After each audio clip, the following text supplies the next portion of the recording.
Welcome to the Mental Health Multiverse. We're your hosts, HB and LB. We'll be breaking down some of our favorite movies and TV shows as they relate to mental health, self-healing, and overall wellness, while also breaking stigmas, shedding light on misinterpretations, and helping you understand yourself a little better. If you're also on a healing journey and enjoy pop culture, stick around.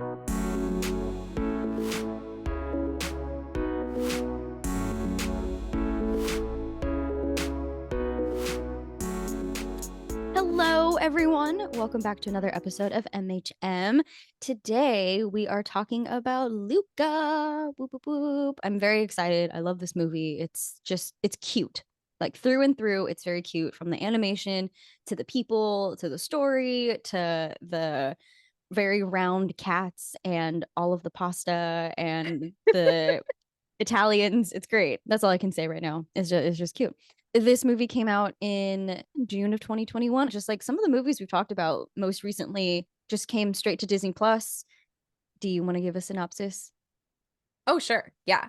So Luca is about a little sea monster named Luca. So the titular character is a little sea monster, and he's kind of got some very protective parents, but he's a little shepherd for these fish sheep. I don't really know. They're fish that say ba. And he has kind of always been curious about the surface, but in his, I don't know, how old is he supposed to be? I don't think they I ever think say. like 12 or 13 is what I would Really? guess. Were you thinking younger? Okay. I was thinking like 8 or 9, but like, I don't know. Okay, so here's the thing though, is that I don't spend a lot of time around children. So that to me, I'm Seems like, so they're young. fetuses. Like that's so young.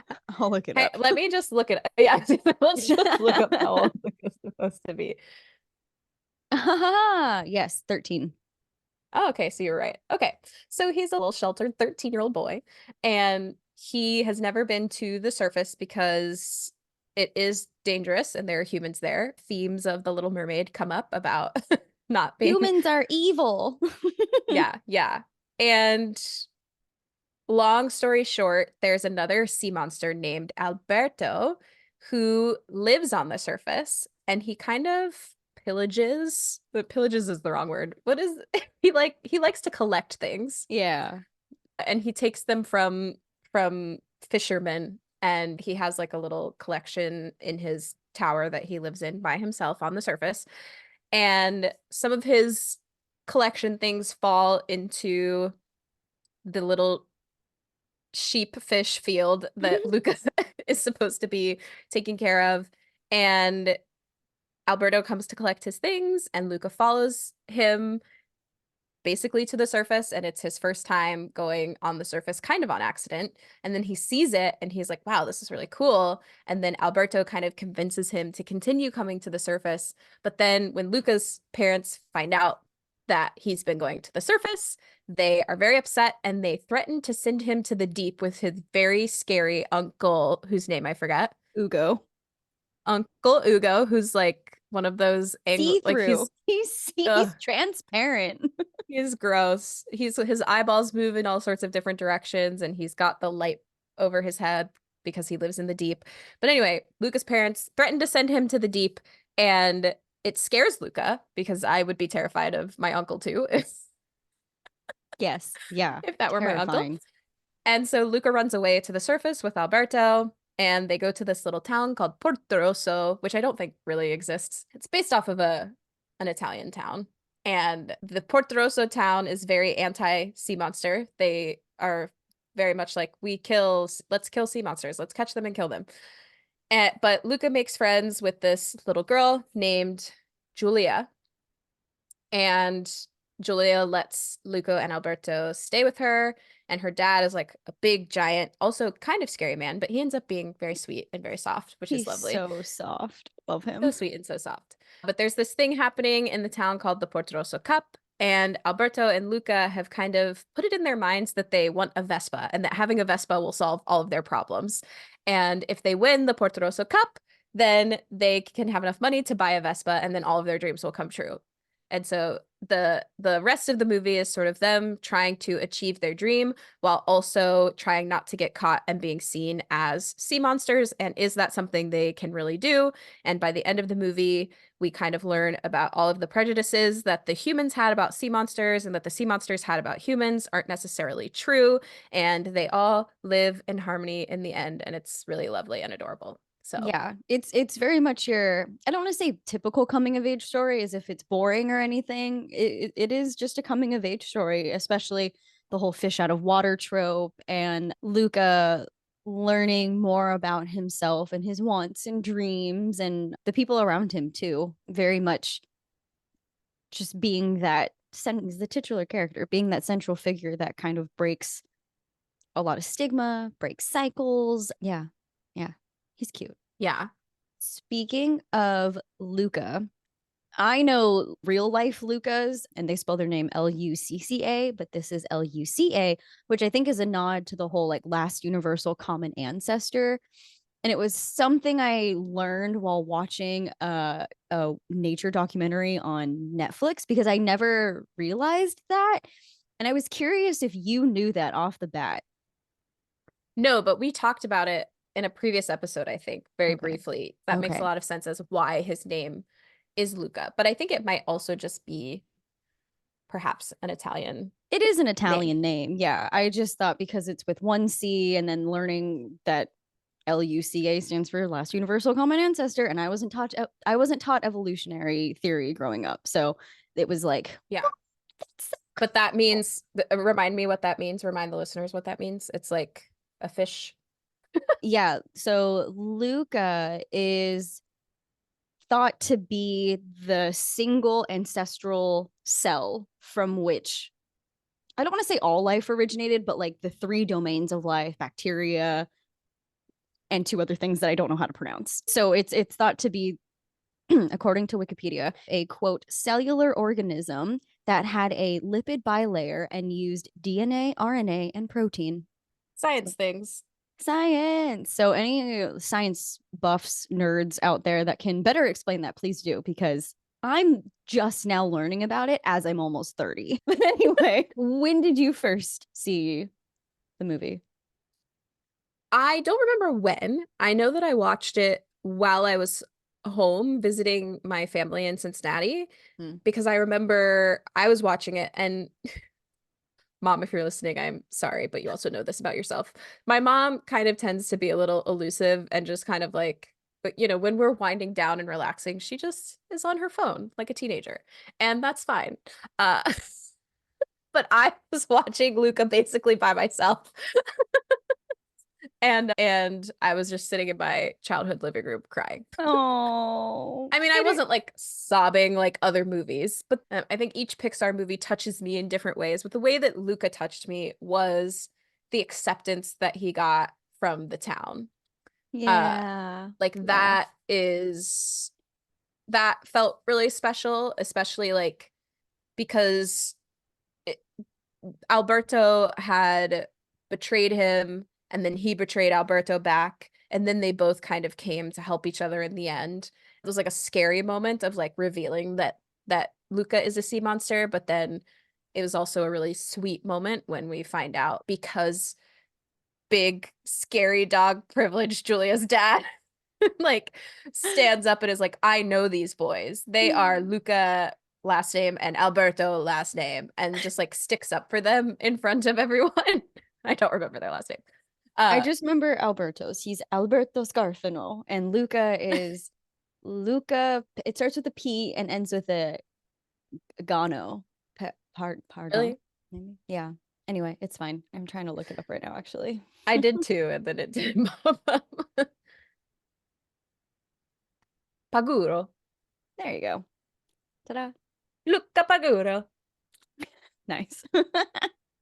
I'm Italian, I can do that. Anyway, so speaking of the whole end of the movie, when the human town is like, these boys are okay, and we accept and embrace them for who they are, which are sea monsters. I was doing a little bit of research while watching the movie today, and a lot of people think that this movie is an allegory for being queer or gay. And I thought that was really interesting, especially because of what the grandmother says at the very end of the movie. So I want to get your thoughts on it when she says, some people will never accept him, but some will. And he seems to know how to find the good ones. And she says that in response to Luca's mom, who's worried about leaving him here in this world, that just because this town is cool doesn't mean this world, the whole world, is going to accept him for who he is. And it's dangerous for him to be who he is in this world. So I thought that was really interesting. I can see it for many different marginalized folks. When I was watching it, I didn't necessarily look at it through the lens of queer, but I do think that that is an option. But I think it can represent any marginalized group because that is unfortunately true of any marginalized group, right? Like Yeah, yeah, you will not fit in everywhere you go. Like there will be places that do not accept you, and that is very sad and very disheartening. And I think the world is trying to be better. Like I think there are a lot of people who are trying to be better, but there are a lot of pockets of the world that are not.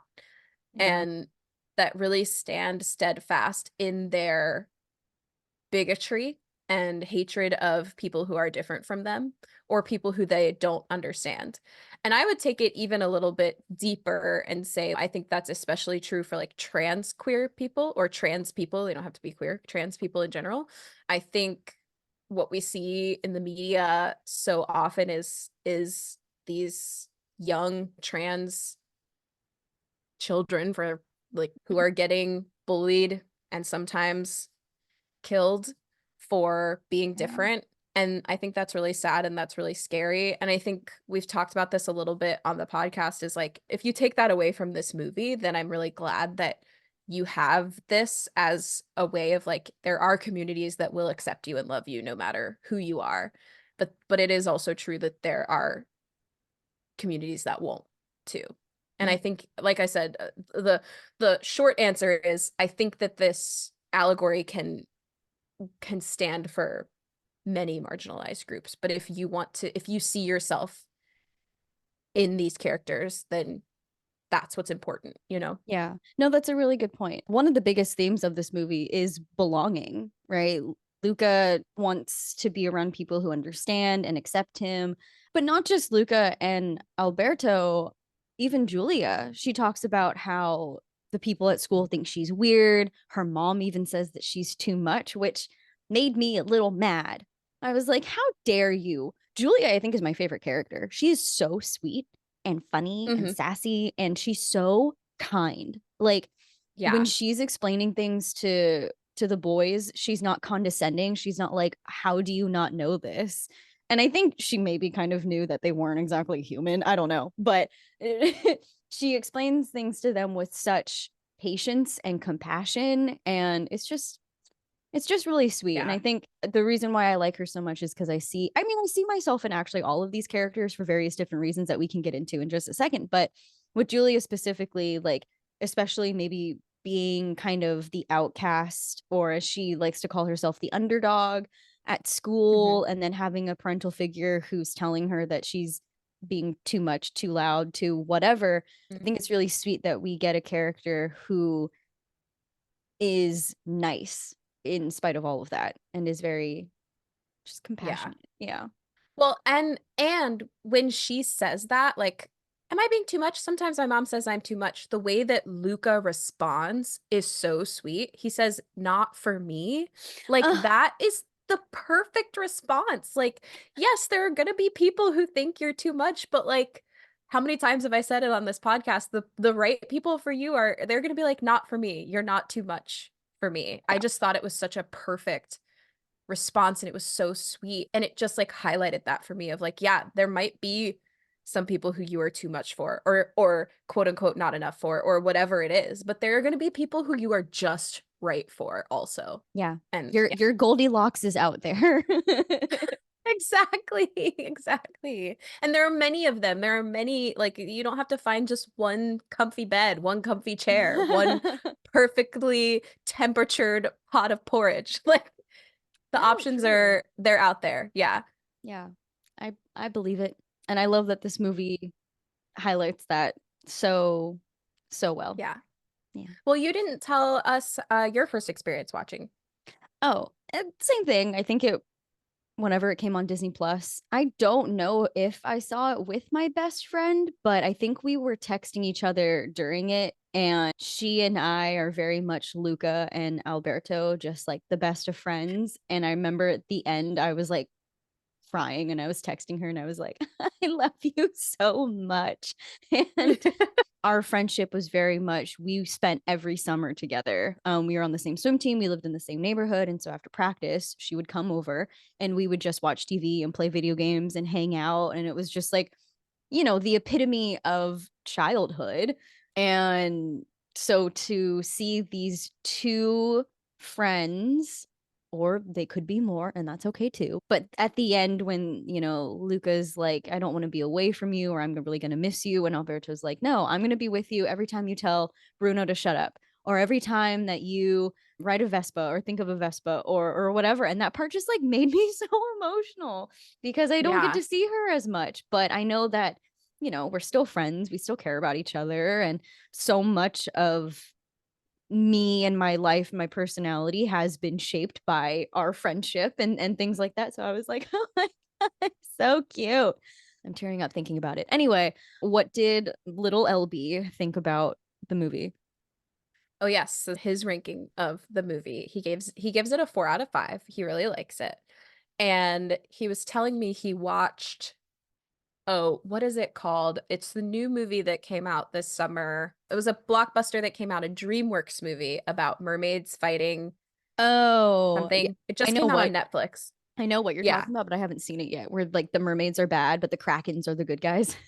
Yes, maybe it's called Teenage Kraken. That might be what it's called. I think so. Yeah, Uh, yeah, So he basically was telling me he watched Teenage Kraken. And I'm telling you, this little boy is so insightful. Like maybe he's going to be a movie critic when he grows up. I don't know. But he was basically telling me that the whole time he was watching the Teenage Kraken movie, he would have rather just been watching Luca. yeah. So I was like, that's a pretty insightful thing to say, actually, for like a child. Yeah. For again, 8-year-old, I'm thinking like you're just a baby. You can't what? You Yeah. just Well, maybe that's why I thought Luca was 8 because I've kind of equated him to the little boy I babysit in my head. Like Aw. they're both really sweet and they're both just I mean, Luca's kindness and compassion, if I can just gush about this sweet little boy in this Absolutely. movie, how sensitive and how, I just think we don't see so many boys that are soft, and he's a soft boy, and He's I a loved soft it. boy. Yeah. No, he's so sweet. Just everything about him is so precious and I love it. I love the friendships that he has and how I also just really love that there was no how do I want to say this? Basically the thought is like toxic masculinity. There was no like you're a boy, you need to act Competitive. like a boy, kind of a thing. I don't exactly know how to phrase that. But I guess it's because so much of it was like you're a sea creature, you need to be a sea creature. Yeah. But Yeah, I think the toxic masculinity was shown through the Ercole, yes, thank you. he is so off-putting. I'll just say that. Everything about him is just gross. His little his little mustache and when Luca calls him a catfish and then he has to explain why it's insulting, the best. I think in my notes I put ooh burn because he's like, catfish. They also have two sad little whiskers. And I was like, And God. they're bottom feeders. Yeah, I was like, whoop, Go off. got him. Got Yeah, him. that would have been a hit if they were underwater. Hmm. But it was still a hit. He had to explain it, but it was still a hit It after he was still a explained hit. it, which Yeah. was very funny. But I Yeah. also about Luca, going back to Luca, I love his desire and ability to learn new things. Because if you think Yeah. about it, he learned so many new things so quickly and he was excited about all of it. Yeah. Yeah. Yeah. No, I love that a lot. I had a note about that too, how he first of all was very adaptable, but also that he was really smart that like when he and Alberto are building that super janky Vespa, he figured out that the the hanger could act as the steering wheel thing. And when they go off the ramp and they're in the air and they're about to land on the rock, he figures out like, oh, if I push us both, we'll avoid it. And I was like, that is so smart. I hope he went to school for physics because I think he would do really well in it. Anyway, yeah, I also liked that he was very excited and open to learn. And I know that I have talked about this at length on this podcast, so I won't go too much into it, but I am a big fan of the growth mindset and giving yourself opportunities to learn and grow, and you don't have to get it right the first time. And that was one of the things that I kind of related to with Alberto is like I didn't have a parental figure that was very involved and didn't teach me much. And so I'm very much like self taught. And there were things that I got very wrong. And Mm. sometimes when I would be called out on it, I would just like buckle down and be like, no, I'm right, even if I were really, really wrong. But as I've gone on my journey, my healing journey, and just growing up, I'm very much so more like Luca, where if I'm being told, like, no, the stars aren't fish, they're balls of fire, I'm like, oh, didn't know that. And then I'll, do my own research on it and figure it out for myself. But yeah, I really love just his openness, his open heart, his open mind. I just love Luca. He's so cute. Yeah, I think he's a great character. I think all of the characters, as we keep saying, great, are really great Yeah. characters. How many And times so far have I said that Luca is cute? Is someone keeping a tally? yeah, someone keep a tally. Let us know at the end of the episode. Question about Alberto, though. Do you think that he was a bad influence? Yeah, totally. And I think because I see the second half of your question as well written here. So Cheating. I'll just use that to answer my question. So the second half of that question, or is he just a kid who was lonely and hurting? And I think that kids who are lonely and hurting are the ones that turn into bad influences for other kids. You know what I mean? Oh, yeah. They're the ones who like I think it's a both situation. Like he is a bad influence on Luca, and also he is lonely and hurting. And the reason I say that is because I think bad influence is subjective, right? Yeah. Like you ask Luca's parents, of course they'd be like, yes, Alberto is a bad influence on my son. He's the He only made reason my my son son ever break went. the rules. Yeah. I have this written in my notes somewhere. If I couldn't possibly find it right now, but I know the thought is there. Is Alberto brings up the Silencio Bruno Hmm. mantra, which I think can be a really healthy mantra, Hmm. but I also think it can potentially be a very unhealthy mantra at the Hmm. same time. Yeah. And I think that's kind of where Alberto falls in that middle ground is like, are you being stupid and are you going to hurt yourself? Yeah. Or are you putting yourself out of your comfort zone and just need a little push? Like, those are two different things. Like, listening to your gut telling you to not do something might be the right thing No, sometimes. yeah. I had the same note. I don't think I saw yours, but I definitely made the same note of at first it seemed to me like, oh, that's really cute. He's encouraging Luca to step outside his comfort zone. But then the more he uses it, I'm like, no, you're using it to justify being reckless. But Hmm. when Luca starts using it, when he's learning how to ride a bike, especially over the fountain, he says, Silencio Bruno. And I was like, oh, in this case, he's using it to be brave, to overcome that fear. But he wasn't like in any danger. And I think Alberto pushes the boundaries of that a lot. So again, I think it's just about moderation. I know for trauma survivors or people who may feel disconnected from themselves or their gut or their intuition, that can be a really healing part of the process is figuring out when that voice is anxiety, fear, shame, or, actually helpful.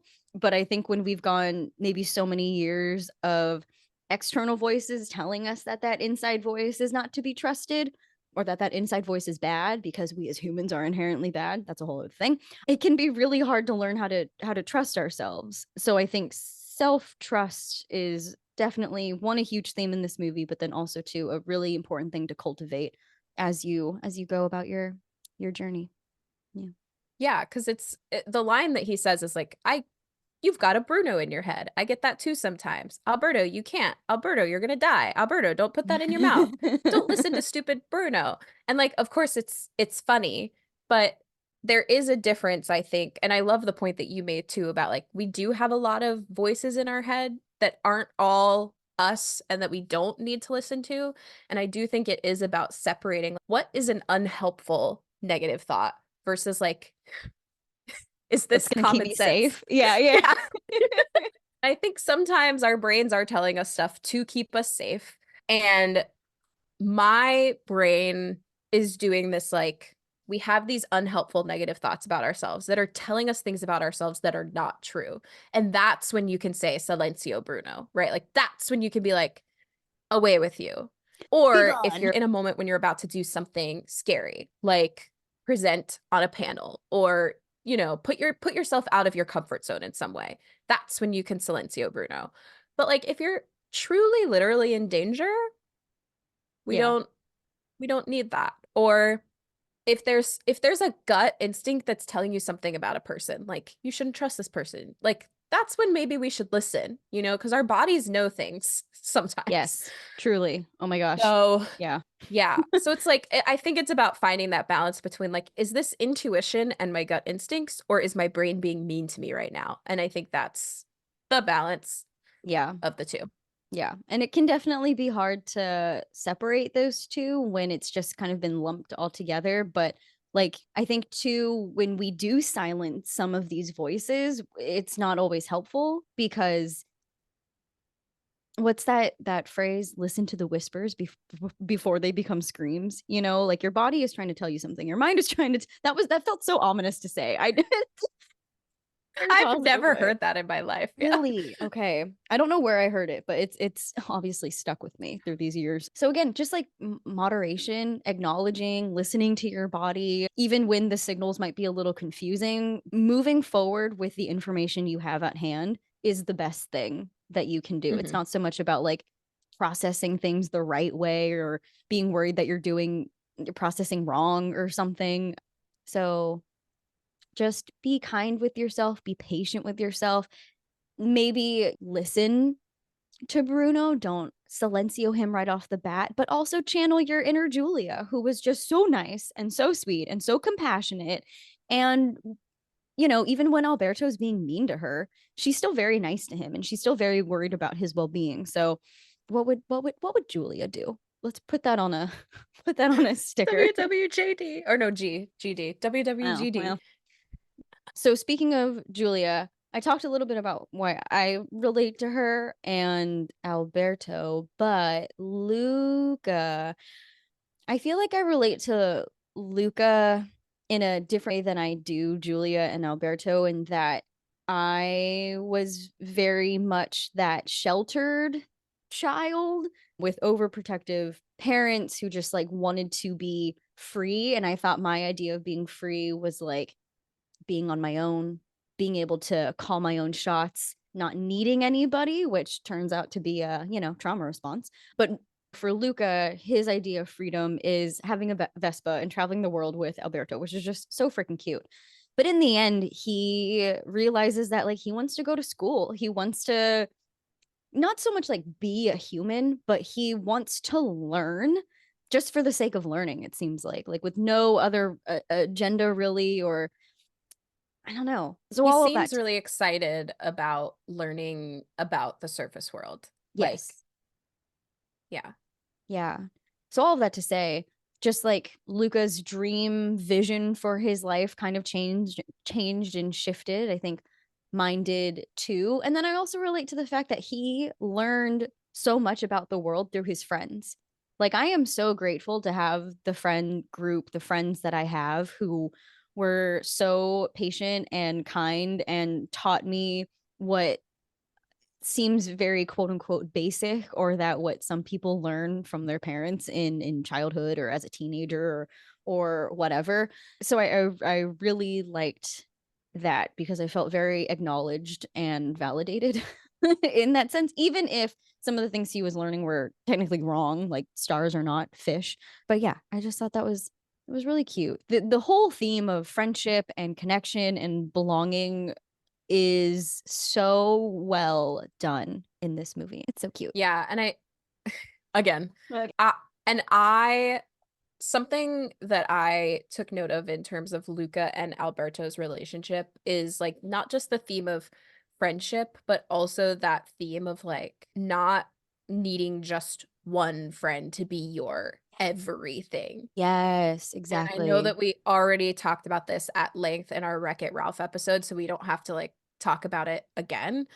But this movie also carries that theme of jealousy and seeing someone who you are very close to, even though Alberto and Luca got very close very quickly, seeing someone who you are very close to find another close friend and how that can make one feel.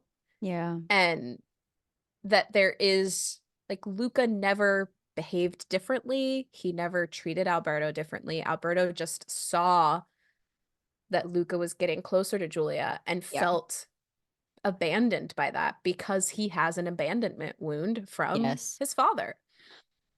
I think a lot of people can relate to that, not just in romantic relationships, but in friendships, especially if we maybe have like an anxious attachment style, because that can affect any relationship, really, not just romantic ones. And the only thing I would say to that is the same friend that I've been talking about this entire episode. She and I have been friends for many, many years now. Just found out it's been 17 years, which feels insane to say. I've known her for more than half my life at this point. Anyway, over the years, we have had to kind of deal with that of seeing my best friend be friends with other people. And especially when I was like a teenager who was in the midst of like being told by their caregiver that they weren't enough, they weren't lovable, they would never find love, blah, blah, blah, blah, blah. And to have this like what felt like one person who actually cared about me and loved me for who I was and stuff, it felt very hard to not like let her go, but just like I'm totally screwing this up in what I'm trying to say. Like, she's not the only person who understands you, and you're not Yeah. the only person who understands her. Yeah. That there are other people that have other places in your life that you Oh my, fit in. you got it. How did you do that? I feel like I was giving nothing. I feel like I was talking in circles and you just pulled that right out of my brain. Thank you. Yes, exactly. One of the best things about our friendship, both you and me, but also this friend I'm talking about, is just this like mutual understanding and love for each other and trust, but then also what Luca and Alberto, I almost called Roberto, Alberto have to go through in the end is trusting that even when they aren't in close proximity or always hanging out or always together, that they're still friends.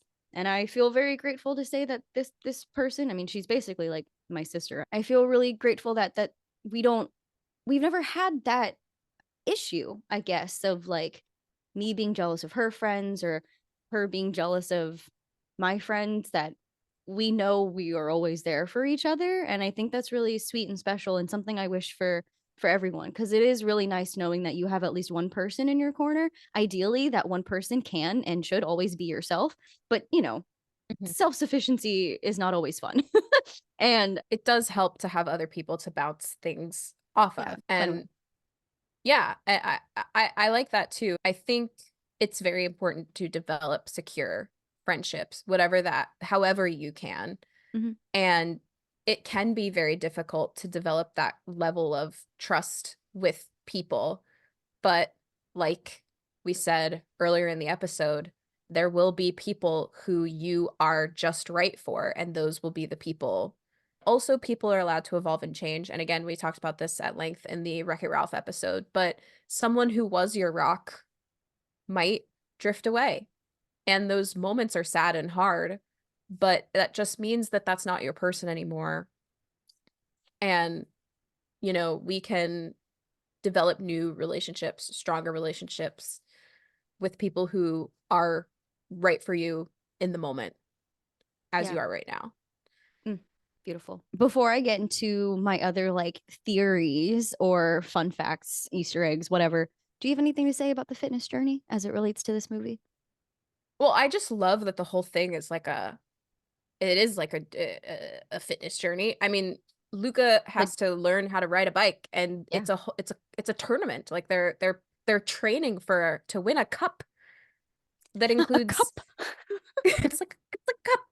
And that it includes swimming, and it includes biking, and it includes eating pasta, which I love. I love that that's part of the tournament, Yeah, like yeah. food and fitness and culture. It's just so I loved it. I love that combination of things. I love that they're taking culture and joy for this culture. And oh my gosh, what does Julia say? Something about it being like an Italian something. An Italian triathlon is what she says. I absolutely hate it when people are like, pasta will make you fat. Like, okay, what? Why do we say that? Why do we say that? Do we look at pasta and just demonize it, or are we finding ways to celebrate pasta? Like, can we just enjoy the Italian cuisine for what it is? I love that they never Moderation. made that a Moderation. joke.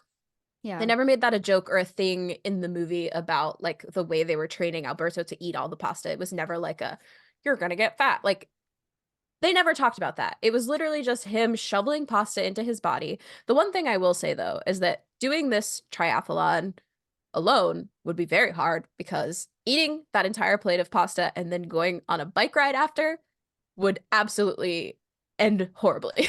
Right? That I put it in my notes.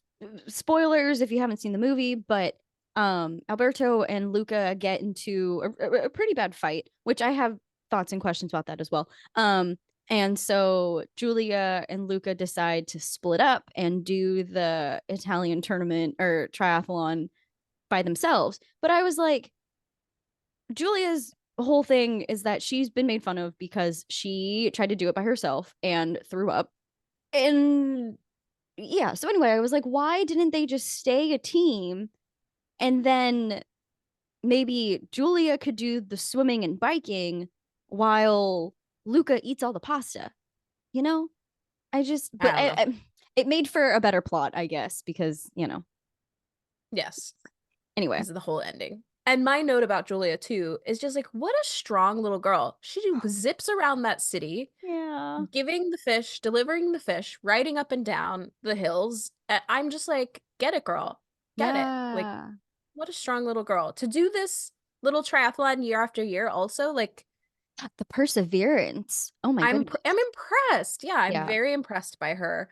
I'm very impressed by her. And I also love her dad. And a note that I want to give about her dad is just like Massimo is the embodiment of judging a book by its cover or judging someone before you know them Mm-hmm. because he's big and he's kind of scary looking. But like, why do we think he's scary looking? Because he has one arm? Is he scary looking because he's in a large body? Is he scary looking because he's got tiny little eyes? Like, what is it that makes him scary? Personally, for me, it's the fact that he could fish with one arm. Not that it's because he has one arm, but because he can Mhm. handle a knife and fish and do all of these kind of scary things Yeah, the way with just he one arm. chops the fish's The head fish off head, and he's like, yeah. chop, huh, You chop. know, he's a giant softie, and I love that because his best friend is the cat Machiavelli, who is so funny. This is a movie that has no anti-cat propaganda, and it's perfect and it's great, and I'm so You know happy. what's funny is I was like, I was gonna ask you, is this anti-cat propaganda because the cat keeps attacking the boys? But I was like, but then that just means the cat is smart. So it's like a bad cat. Is it a good cat? It's a funny cat. It's a funny So you cat for don't see sure. it No, as anti-cat propaganda. it is very cute. I think it's pro cat. We're very pro cat in this movie because the cat has also, I mean, his owner is a fisherman who hunts sea monsters, and he sees two sea monsters and he's like, I know what to do with you. So he attacks them, but then they give him a peace offering with some fish, and he's like, you know what? You guys are all right in my book. Proceed. And Such a when cat thing. Alberto doesn't show up for dinner, the cat goes with Massimo to go find him. It's so Oh, sweet. I didn't So realize that. Yeah. yeah, But yeah. that's like what I wanted to say about Massimo. And also just the general what I loved about Massimo having one arm was that he made a joke about it and was like, a sea monster ripped it off, whatever. And he was like, no, I was born this way. And I think that just like normalizes bodies being Yeah. born differently. Yeah. Like I love that moment. It's such a small moment, but I think it's important because it's like, no, nothing crazy tragic happened to him. His arm didn't get cut off. It's not, and I feel like that's just a thing that happens in these It animated can movies is happen. like, Yeah. yeah, but you know, like the reason that Captain Hook has one hand is because a crocodile ate it, or like the Yeah. reason that pirates have one leg, you know, all of these things. But Massimo is literally just like, I was born this way. And I think that's just like a sweet little moment to Yeah. just normalize bodies being born differently. And I hadn't thought about it until you said it, but I'm sure he went through his own things of feeling like he didn't belong, maybe. Because, yeah, he does say, like, I came into the world this way. Yeah. So, just through and through, so many great stories and representations of finding belonging, finding connection and community. And then also, learning how to change your mind about people, I think is also really important. And a thought that had struck me earlier that I hadn't thought of was how we talked a little bit about how Julia didn't feel like she belonged at school because she was like called the weird kid. But then I didn't think about how when she's here with her dad, people kind of, well, especially Ercole, he like makes fun of her a lot because she threw up during the tournament, which now kind of explains why she does all of this on her own because she has maybe a hard time. She has had a hard time making friends. And so when Luca says that whole, you're not too much for me, that's Yeah, it sweet. makes it more powerful. Yeah. And I also think it's like Julia has something to prove, right? Like for her, Very much so. she feels like she has something to prove. And then Luca and Alberto are doing this because they really want their Vespa, right? Which they Mhm. get in the end. They get their little And Vespa, he I sells think. it. He sells Yeah. it for Luca. It's Mhm. Mm. um so my last like theory or fun fact, or I'm not sure if you caught this, but the mermaid thing at the beginning, that's Bruno. Alberto. That's Alberto. Thank you. Yes, I did. I was like, Alberto. Yes, it is Alberto. Alberto.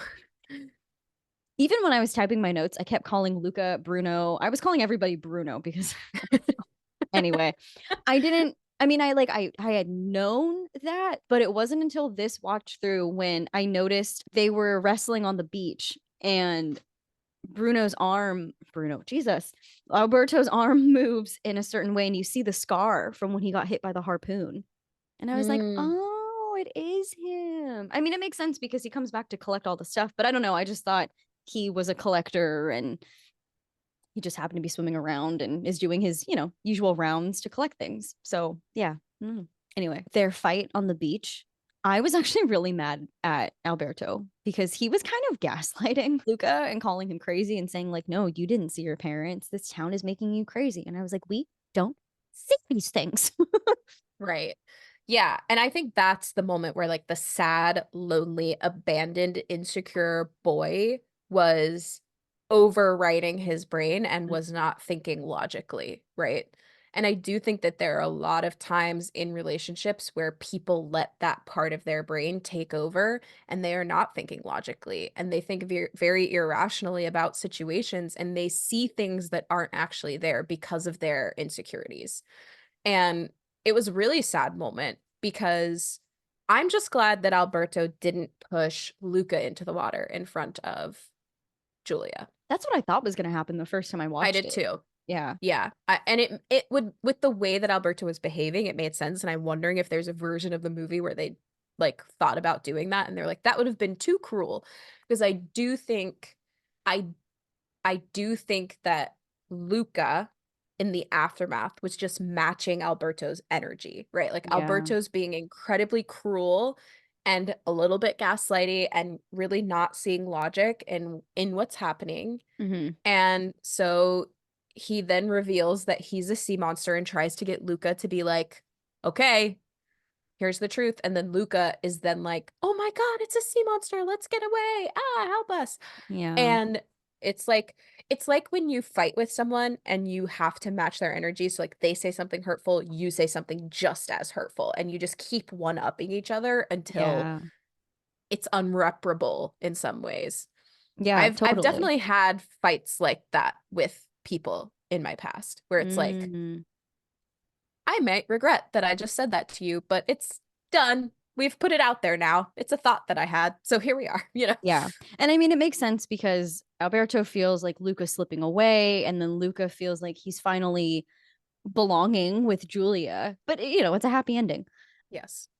I think this movie is underrated. I'm really grateful that we do this podcast because I believe that it's a movie I would have just watched that one time and probably never come back to.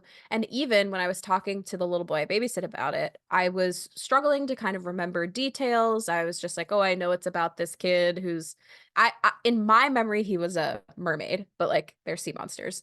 So I was like, "Oh, that's the one about the mermaid." And he was like, "He's a sea monster." And I was like, "Yeah, sure. Cool. Forgot about that part."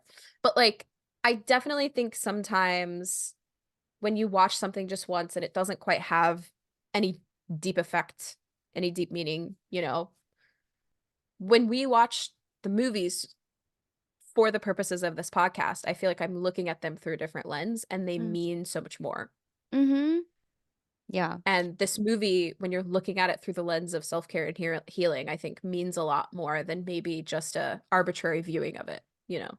Yeah. No, that's a good point. I appreciate you bringing that up because I think in the last two seasons we've talked a lot about like animated movies, and I know that I mean, that was kind of the catalyst for starting this podcast. Was people think, oh, it's animated, it's meant for children. And yeah, that might be true in that it's presenting these really complex concepts about friendship and jealousy and identity and belonging and connection in these very palatable ways. So yeah, I just really appreciate you bringing that up because I am an adult that watches animated movies and I'm unashamed about it. And I think we can learn some very valuable lessons, not just for ourselves, but I think to either other people in our lives, especially other children, or even for our inner child, Yeah. We've talked about at length Turning Red, and Elemental did something for my inner child, my inner teen. And it's just been really helpful. And we said it in our very, very first episode, and we've said it here and there throughout the podcast. But sometimes starting with a media that feels familiar and safe is an easier way to explore really hard or complex things. And that's kind of the mission of what we do here with this podcast. So, yeah. Yes. Yeah. And to help people feel seen and heard and less alone, which is what I was so striving to do for myself in those other arbitrary goals I set for myself, you know? Yeah. Yeah. Way to So, tie it all in together. Appreciate that. yeah. Um, that's all we got. Yeah, this movie is very cute. What's the cute meter at? I'm gonna let the audience let us know. Yeah, let us know. You can DM us, comment on our Instagram post, and for bonus and additional content, don't forget to join our Patreon where you can see some fun bloopers and our show notes or the notes that we took while watching the movie because there are some things in my notes that I didn't talk about. So many. My notes are so long. I noticed that your notes were much longer than I expected them to be. I had a lot of feelings, You had a lot of things, yeah. You had a lot of thoughts and feels, and I love it. I and love we that for don't us. get all of those out. Oh, and we didn't say our favorite quote. Do you have one? Oh gosh, let me check my notes. I just scrolled down to the bottom. I was like going through your notes for some reason, and the last note that you have might actually be my favorite quote. It might be my favorite scene. They're at the train station, and Luca says, "I can't do this without you," and Bruno, fuck. Alberto says, "You're never without me. You got me off the island, Luca. I'm okay." And Yeah, that's yeah, the yeah. part that I know for the first time I watched it, I just started bawling because I just thought of me and my best friend because she got me through so much shit and I love her so much. Oh my God. Yeah. Oh. Yeah, I mean it's a really like heartwarming line because it's like you got me to live. I was not living before I met you, or I was in a state of living that was not to the fullest potential, you know? Surviving, not thriving. Or, and even just Yeah. showing each other what it means to live, because Alberto thought this entire time living was, doing it all on his own and having it all together and having it all figured out and not admitting that he was scared and hurt and lonely.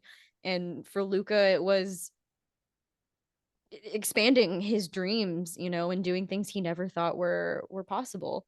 Yeah. Yeah. Anyway, I'm Yeah. sorry. And then also one more line that you also mentioned before, the some people will never accept him, but some will, and he seems to know how to find the good ones. I thought that was really important to circle back to what you were talking about at the beginning of the episode of like, if you see yourself in that line, just go with it, just take it, and just know that it's true, you Yeah, know? you'll find the good ones. And you might have Yeah. to go through some bad to find the good ones, but it's okay. That's life. And you figure out who does and doesn't fit in your world. And I think it's important to remember, like, it's not always you. And yeah, your people are out there. And the community that Heather and I are building, if you're listening to this, then maybe your people are here in this community. So, Mhm. yeah, yeah. Anyway, okay. Thank you for being here. Yes. Thank you for listening. Thank you for being here. And we will see you next time. Thank you so much for listening to this episode of the Mental Health Multiverse podcast and for spending time with us, HB and LB. Special shout out to our musical composer, Little HB.